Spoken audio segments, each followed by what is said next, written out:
Assalamualaikum warahmatullahi wabarakatuh. Berjumpa lagi dengan Pak Noh channel tutorial dan edukasi pengajar sambil belajar.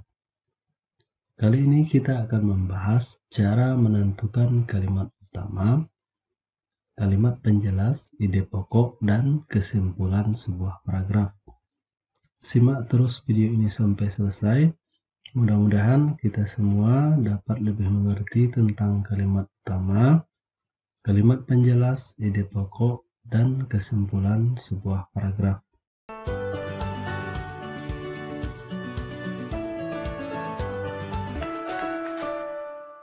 Adik-adik sekalian, siapa yang tahu apa itu paragraf?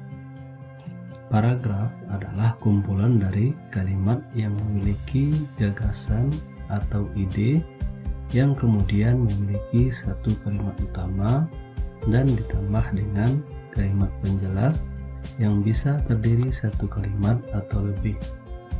Sebuah paragraf memiliki unsur-unsur sebagai berikut: 1. Kalimat utama, 2. Kalimat penjelas, 3. Ide pokok, 4. Kesimpulan. Sekarang, apa itu kalimat utama? Kalimat utama adalah sebuah kalimat yang menjadi pokok atau inti sebuah paragraf, sementara kalimat penjelas adalah kalimat yang menjelaskan kalimat utama dan memiliki keterkaitan dengannya. Jika sebuah paragraf memiliki kalimat utama di awal paragraf, maka paragraf itu disebut paragraf deduktif. Jika sebuah paragraf memiliki kalimat utama di akhir paragraf, maka paragraf tersebut disebut paragraf induktif. Dan jika kalimat utamanya terletak di tengah-tengah paragraf, maka paragraf tersebut dinamakan paragraf campuran. Selanjutnya, apa itu ide pokok? Ide pokok adalah hal yang menjadi inti atau pokok yang dibicarakan dalam sebuah paragraf. Ide pokok terletak di dalam kalimat utama. Ada kalanya ide pokok itu sama persis dengan kalimat utama, namun ide pokok juga bisa berasal dari peringkasan dari kalimat utama. Seterusnya, apa itu kesimpulan? Kesimpulan merupakan intisari atau ulasan tentang isi dari sebuah paragraf. Ada kalanya kesimpulan itu berupa jawaban terhadap hal yang ada di dalam kalimat utama. Adik-adik sekalian, untuk lebih memahami kalimat utama, kalimat penjelas, ide pokok, serta kesimpulan, perhatikan paragraf berikut. Aneka tumbuhan yang hidup di Indonesia dimanfaatkan oleh masyarakat. Jenis pemanfaatannya dilakukan dalam berbagai bentuk kegiatan perkebunan dan pertanian. Tumbuhan yang dibudidayakan dalam sektor perkebunan antara lain jati, tebu, karet, dan kakao. Kemudian, tumbuhan yang dibudidayakan dalam sektor pertanian antara lain kopi, jagung, kedelai, dan kacang tanah. Paragraf tersebut terdiri dari 4 buah kalimat: 1, 2, 3, dan 4. Bagaimana cara kita menentukan di manakah letak kalimat utamanya? Kalimat utama adalah kalimat yang bersifat umum dan mencakup keseluruhan dari isi paragraf. Coba kita perhatikan kalimat pertama. Kalimat ini berisi tentang aneka tumbuhan yang dimanfaatkan oleh masyarakat. Kemudian, kalimat yang kedua berisi cara pemanfaatan tumbuhan, yaitu dalam bentuk pertanian dan perkebunan.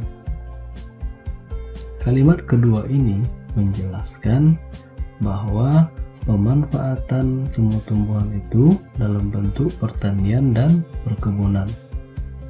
dalam artian kalimat kedua ini menjelaskan kalimat pertama. Kemudian kalimat ketiga berisi tentang tumbuhan yang dimanfaatkan dalam bidang perkebunan. Kalimat ini juga menjelaskan kalimat pertama, yaitu apa-apa saja pemanfaatan aneka tumbuhan dalam bidang perkebunan. Selanjutnya, kalimat keempat berisi tentang tumbuhan yang dibudidayakan di sektor pertanian. Kalimat ini juga masih menjelaskan pemanfaatan aneka tumbuhan khususnya dalam bidang pertanian. Berdasarkan hal di atas, dapat kita tentukan bahwa kalimat utama paragraf tersebut adalah kalimat yang terletak di awal paragraf, yaitu aneka tumbuhan yang hidup di Indonesia dimanfaatkan oleh masyarakat. Maka, selain dari kalimat utama tersebut disebut sebagai kalimat penjelas. Kemudian, kita akan menentukan ide pokok. Jika kita sudah menemukan kalimat utama, maka bisa dipastikan kita menemukan ide pokok, karena ide pokok terdapat dalam kalimat utama. Bisa keseluruhan kalimat utama ataupun ringkasannya. Karena kalimat utama paragraf di atas adalah aneka tumbuhan yang hidup di Indonesia dimanfaatkan oleh masyarakat, maka kita dapat menentukan ide pokok dari paragraf tersebut dengan menghilangkan atau menambahkan kalimat utama tersebut, sehingga ide pokok dari paragraf tersebut adalah tumbuhan di Indonesia yang dimanfaatkan oleh masyarakat. Oke adik-adik sekalian, tetap semangat ya. Selanjutnya kita akan menentukan kesimpulan dari paragraf tersebut. Kesimpulan dapat kita susun dari ide pokok ditambah dengan kalimat-kalimat lain yang terdapat dalam paragraf. Karena ide pokoknya adalah tumbuhan di Indonesia yang dimanfaatkan oleh masyarakat, maka kesimpulan bisa kita tambahkan kalimat lain sehingga menjadi tumbuhan yang dimanfaatkan oleh masyarakat Indonesia di bidang pertanian adalah kopi, jagung, kedelai, dan kacang tanah. Dan kemudian dalam bidang perkebunan adalah jati, tebu, karet, dan kakao. Untuk menambah kepahaman kita, mari kita lanjutkan soal berikut. Simaklah paragraf berikut, kemudian tentukanlah kalimat utama, kalimat penjelas, ide pokok, dan kesimpulan paragraf. Paragrafnya adalah Indonesia mendapat paparan matahari sepanjang tahun karena dilalui garis khatulistiwa. Indonesia memiliki curah hujan yang relatif rendah ketika musim hujan tiba. Kondisi tersebut mengakibatkan bermacam tanaman dapat tumbuh di Indonesia. Tanah Indonesia yang subur tersebut dimanfaatkan untuk kegiatan pertanian dan perkebunan serta peternakan. Untuk menjawab pertanyaan di atas, pertama sekali kita harus menentukan kalimat utama dari paragraf tersebut. Secara umum, paragraf tersebut berbicara tentang tanah Indonesia yang subur.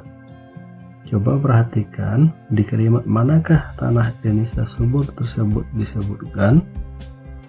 Kalimat tanah Indonesia subur terdapat dalam kalimat keempat.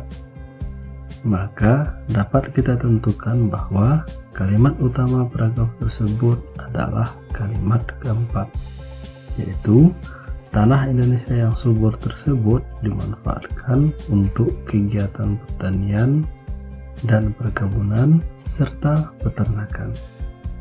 Kemudian untuk menentukan ide pokok, kita hanya perlu memodifikasi atau meringkas kalimat utama. Dalam hal ini kita meringkas kalimat utama sehingga kita dapatkan ide pokoknya adalah tanah Indonesia yang subur. Kemudian terakhir kita menentukan kesimpulan dari paragraf. Berdasarkan penjelasan di atas bahwa ada kalanya kesimpulan didapat dari pertanyaan yang ditujukan kepada ide pokok. Karena ide pokoknya adalah tanah Indonesia yang subur, kita hanya perlu menambahkan sebuah pertanyaan yang kemudian jawabannya bisa kita temukan dalam paragraf. Pertanyaannya adalah, mengapa tanah Indonesia subur? Jawabannya adalah, tanah Indonesia subur karena dilalui oleh garis khatulistiwa. Maka inilah jawaban yang menjadi kesimpulan paragraf di atas, yaitu tanah Indonesia subur karena dilalui garis khatulistiwa. Baiklah adik-adik sekalian, demikian saja pertemuan kita kali ini. Semoga menambah pengetahuan baru bagi kita semua. Mohon maaf atas segala kekurangan. Assalamualaikum warahmatullahi wabarakatuh.